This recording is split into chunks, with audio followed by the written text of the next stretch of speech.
Seguimos juntos o nosso estudo do livro Tramas do Destino, de Valdo Franco, pelo espírito de Manuel Filomeno de Miranda. Os inimigos desencarnados. Um hálito renovador perpassava, então, no lar dos Ferguson. Perfeitamente concorde, o Sr. Rafael recebeu contínuas informações do enfermeiro, que agora frequentava com relativa assiduidade a residência da família.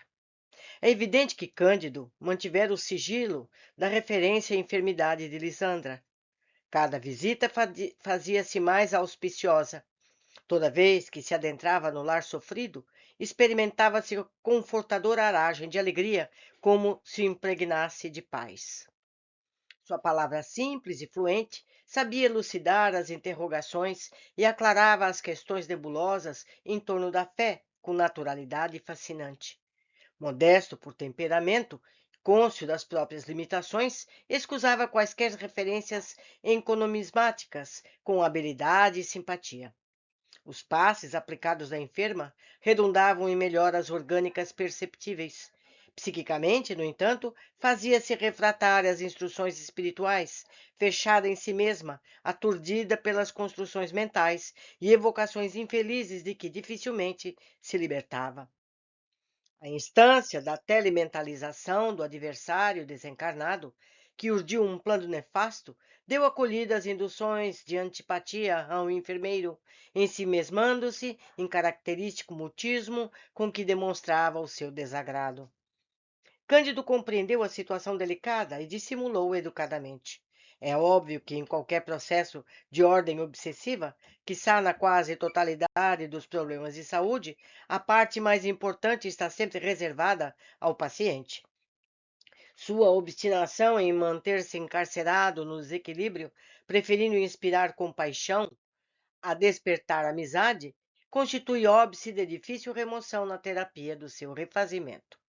Embora a manobra hábil do inditoso perseguidor, os demais familiares, inclusive Gilberto, encontraram na doutrina espírita um fulgurante luzeiro que passaram a estimar, beneficiando-se da sua claridade. Gentilmente, Cândido explicou a Dona Artemis a respeito da reação da enferma, a fim de tranquilizá-la, por encontrar-se ele absolutamente afeito e acostumado a efeitos dessa natureza em tarefas que tais. Instituiu a oração em conjunto no lar, lendo e comentando as preciosas lições de O Evangelho segundo o Espiritismo. O culto do Evangelho no lar é prática generalizada entre os espíritas, que nesse hábito encontram os estímulos, as forças e os benefícios que defluem da comunhão espiritual em família, a fim de sustentarem-se as lutas em que se encontram empenhados. Devem ainda conhecer as demais obras básicas da codificação espírita, organizadas por Allan Kardec. Eram incontestáveis os resultados em forma de bênçãos espirituais, recursos morais com que se leniam os participantes. Do mesmo modo, o pai internado passou a superar as constringentes aflições, rejubilando-se com as aquisições espirituais dos seus familiares. Passados alguns meses, Cândido sugeriu que a família passasse a frequentar uma sociedade espírita organizada, na qual a parasitose psíquica de Lisandra poderia ser examinada em profundidade, com mais profícua colheita de resultados. Indicou a casa à qual ofertava sua cooperação, onde pessoas honestamente interessadas no bem ao próximo se empenhavam por modificar-se, bebendo nas fontes augustas da fé preciosa, linfa da caridade, que se faziam mensageiras. Como o paciente não podia afastar-se dos compartimentos que ocupava no lar, e a fim de não ficar sozinha, aviltrou um programa de assistência através do qual, revezando-se os familiares, sempre alguém lhe poderia oferecer companhia. Comentando por diversas vezes sobre faculdades mediúnicas, referia-se com entusiasmo e comedimento a respeito dos recursos psíquicos de que era dotada Epifânia, jovem de 35 anos que chegara à doutrina espírita em decorrência de tormentosa distonia mediúnica e fizera-se membro atuante da instituição a que ele se reportava. Após descobrir os filões confortadores da mensagem da terceira revelação, entregara-se com afinco e fervor ao Ministério do Socorro Espírita, tornando-se verdadeira missionária do bem e do amor, a que se ofertava até exaustão. Na simplicidade e jovialidade que a caracterizavam, na alegria de viver e nos embates que travava para manter-se equilibrada, não admitia ser tida além de irmã da necessidade, companheira dos sofredores. Não chegava a ser um tipo de beleza. Sua juventude e simpatia contagiantes cativavam quantos delas se acercassem. Jamais os ouviram queixar-se. Sua boca se abria somente para ajudar e agradecer ao Senhor. Possuía invariavelmente escusa para um faltoso, justificava para alguém um erro, expressão cordial para quem se debatia em conflitos. O seu trabalho era, sem dúvida, um medionato, isto é, uma alta posição meritória de que desfrutava graças ao sacrifício e abnegação no exercício da mediunidade. Naturalmente, em face das referências justas com que o amigo se reportava à servidora do Cristo, a auréola de simpatia que envolvia foi fator imediato e importante para torná-la amada pelos neófitos que ainda não a conheciam. Em data previamente agendada, Dona Artemis, o filho, dirigiram-se à casa espírita, onde Cândido os aguardava satisfeito. Situou-os em local acolhedor, num amplo salão de conferências, onde pela primeira vez iriam participar de uma tarefa espírita. Precedidos os trabalhos iniciais, foi Epifânia, nominalmente, convidada aos comentários da noite. Naquela oportunidade, estudava-se a Boa Nova, conforme a interpretação kardecista, enquanto, em outros ensejos, se examinava o Livro dos Espíritos, o Livro dos Médiuns, de cujo auspicioso programa recebiam valiosas instruções os participantes das abençoadas reuniões doutrinárias. O texto em discussão foi extraído do capítulo 12 de O Evangelho, Amai os vossos inimigos, estudando as anotações de Mateus no capítulo 5º, versículo 20 e 43 até 47, e Lucas no capítulo 6, versículos 32 a 36. Mais particularmente, o assunto abordava o tema: os inimigos desencarnados. Após comentar quanto à indestrutibilidade do princípio espiritual que anima a vida em todas as suas expressões, detendo-se com mais especiais cuidados no que se refere ao espírito humano, era visível a transfiguração que nela se operava de pouco a pouco. Sem perder a mansidão, o metal de voz modificou-se, a expressão da face aureolou-se de diáfana beleza e os olhos tornaram-se luminosos. O conhecimento da vida espiritual, asseverou a entidade que a inspirava em delicado fenômeno psicofônico, representa valiosa aquisição para a responsabilidade e a ascensão do indivíduo, não sendo a morte outra coisa senão um instrumento da vida, isto ante em toda parte, a desencarnação não anula nem simplifica as dificuldades. Cada um se desenovela dos liames físicos consoante a força vitalizadora de que se utilizava na sua sustentação. Transferem-se de uma para outra posição da realidade espiritual os sentimentos cultivados, as aspirações irrealizadas, as fixações, os resíduos morais. A morte apenas realiza o processo cirúrgico de longo curso, libertando a ave cativa, que é o espírito, ou segurando em tormentoso constrangimento a alma que deseja se evadir. O fator comportamento mental é tão importante para a desencarnação quanto significa para as atividades e atitudes durante a vivência física. Cada um desencarna conforme se encontra reencarnado. Os conflitos não equacionados, como os ódios e os amores, prosseguem na maior volúpia. Desarticulado o corpo, sentindo-se sem o invólucro em que se sustentava para expressar as sensações, o recém-desencarnado, em alucinação, experimenta o impositivo das cargas magnéticas da matéria e acompanha-lhe a desintegração, experimentando toda a decomposição do corpo como se ela estivesse ocorrendo nas fibras mais íntimas da sua organização espiritual. Aqui ele está descrevendo uma desencarnação de uma pessoa apegada à matéria, desconhecedora da imortalidade da alma. Não são todas as pessoas que vivem isso. Continuando. Alguns seres recém-libertos de tal estado, convidados insistentemente pelos pensamentos do afeto desequilibrado, da mágoa, do ódio injustificáveis que ficaram na retaguarda, são arrancados à sepultura e se imantam as mentes que os sediciam, mesmo não intencionalmente, produzindo infinito mal-estar. E porque ignorem o que ocorre, passam a sofrer indescritível turbação espiritual. Já os espíritos felizes, cuja vida se padronizava nos sentimentos superiores, o inverso, são recebidos pelos seus afetos, o que os precederam ou aqueles que os aguardavam, responsáveis ou não pelo investimento reencarnatório, que então concluem.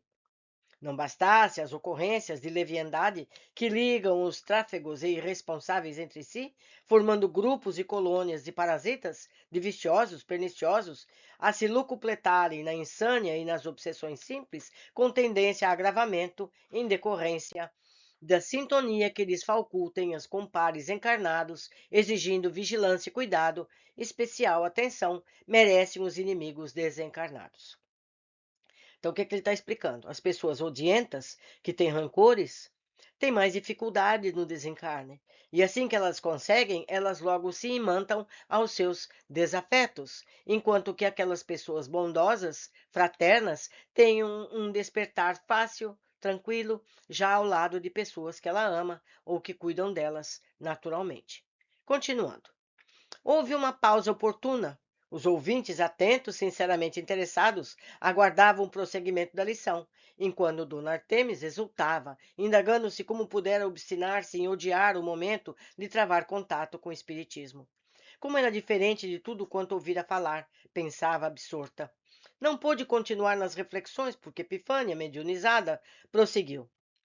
Ódio, ciúme, inveja, o despeito que intoxicam a vida por longos anos não podem, a passe de mágica, desaparecer dos painéis mentais e dos sentimentos morais de quem lhes deu guarida incessantemente.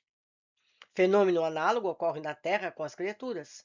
A simples indumentária não altera intrinsecamente o caráter de seu usuário, não raro, dá aparência que nunca corresponde à realidade, assim como a transferência de alguém de um par para outro domicílio para criar condições para transformações que somente sucedem ao largo prazo, às vezes nem ocorrem. Quantas vezes uma criatura dissimula o estado da alma, suas paixões, estimulada por um outro interesse, após o que se desvela, logo saciada no jogo da inspiração perseguida? Não ocorre esse fato, especialmente no matrimônio, quando a convivência desgasta o verniz externo da sociabilidade e desnuda as pessoas? O ódio, em particular, assoda os instintos, faz daqueles que hospedam um tresvairado, despertando para novas realidades que não desejava, dando-se conta da sobrevivência, recordando-se dos desafetos reais ou imaginários. O psicopata espiritual investe contra quem detesta, utilizando-se dos vastos recursos de que agora usufrui, inclusive de não ser visível ou rapidamente perceptível por aqueles aos quais ataca. Neles instala a peçonha venenosa da sua indocilidade, convertendo-se em verdadeira sombra imantada, a vítima que o conduz por onde segue. Esse inditoso conúbio não ocorre apenas durante uma existência. É mais nefasto quando procede de ódios antigos, em que o litigante infeliz, que se supõe prejudicado, esclarece-se quanto aos recursos que pode movimentar no estado em que se encontra, articulando planos cavilosos, programando perseguições implacáveis, detendo-se à espreita de brechas morais, incansável, insensível, até lograr o tentame, que prefere. O expositor desencarnado relanceou o olhar de Epifânia pelo recinto e advertiu. Ninguém se equivoque, porém. O ódio termina sempre por calcinar aquele que o gera e conserva, qual o escorpião que sucumbe em face do veneno que carrega consigo e um dia aplica em si mesmo. A sanha dos inimigos desencarnados somente se aplaca ao preço da renúncia, da autoiluminação dos que transitam no corpo. Merece também examinarmos, embora em rápida pincelada, que não são raros os constrangimentos obsidiantes do ódio entre desencarnados e enfermos da alma que se atiram tresloucados um contra os outros em lutas nefárias que se alongam por demorados decênios de insensatez e perversidade. O espírita não está isento desses inimigos desencarnados, pelos quais deve envidar esforços espirituais a fim de os dulcificar, aplacando-lhes a ira, mediante os exemplos de renovação, de humildade, elevação pelo trabalho nobre e aprendizagem das técnicas iluminativas salutares. Outro sim, participando das conversações edificantes, dos estudos espíritas e cristãos, onde, porém, podem introduzir os que se obedeiam e os seguem, participando das suas múltiplas atividades a que, ouvindo os conceitos libertadores, mudem de comportamento, realizando edificação própria. Simultaneamente, através da oração, da prática da caridade, cada um cria uma psicosfera favorável a si mesmo, que atua nos seus sicários como clima refazente de terapia eficaz. Não são poucos os invejosos, ciumentos, perversos, que em estado espiritual se comprazem em destilar sua peçonha enfermiça nas pessoas honestas, aos quais combatem por motivos óbvios, desejando comprazer-se ante os sofrimentos que lhes impõem.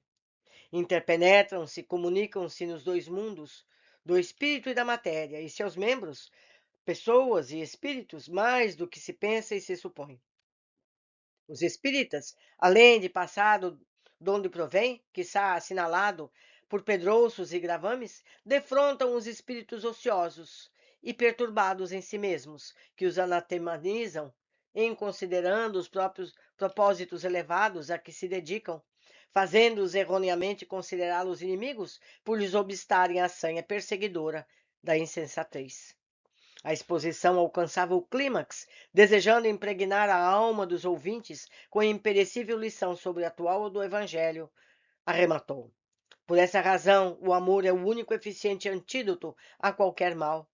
Sintetizando no amor todos os deveres e aspirações que nos devemos impor, foi imperativo Jesus na sua inapelável sabedoria: amai os vossos inimigos.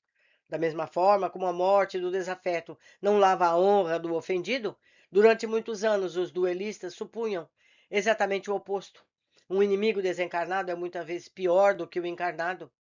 Pacificar-se com os inimigos enquanto se está no caminho com eles é medida de urgência.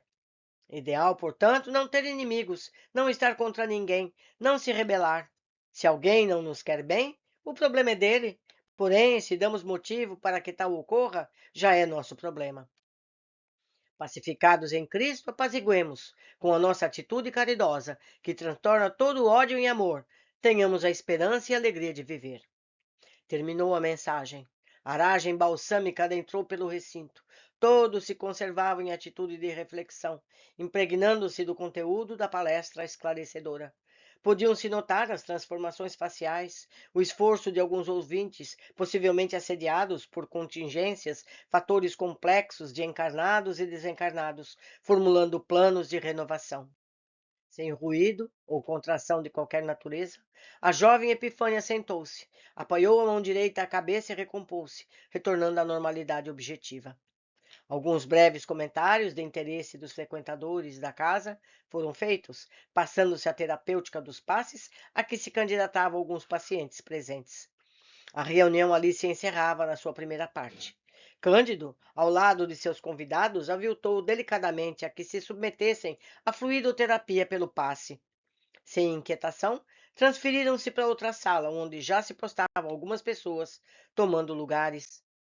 Dona Artemis estava sinceramente comovida, agradecendo a Deus a oportunidade bendita. Erguia-se da dor, em holocausto de renúncia, glória da fé santificante, com que leniria as dores por toda a vida. Meus amigos, o saber liberta. Quando a gente tem conhecimento dos detalhes da vida, toda a vida fica mais fácil, não é mesmo? Por hoje ficamos aqui. Aguardo todos na sequência desse estudo.